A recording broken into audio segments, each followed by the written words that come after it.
Maybe not. Let me know when you want me to launch it, pal. The 1611 rocket launch with a custom mortar, which we hope will not blow up the church, gym, buses, or neighbor's house.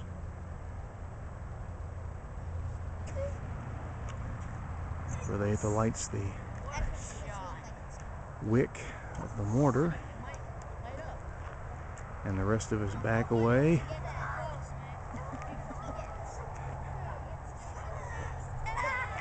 And he lights it again.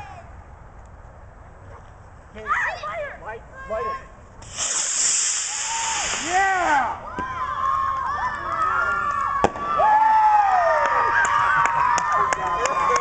And the people rejoice.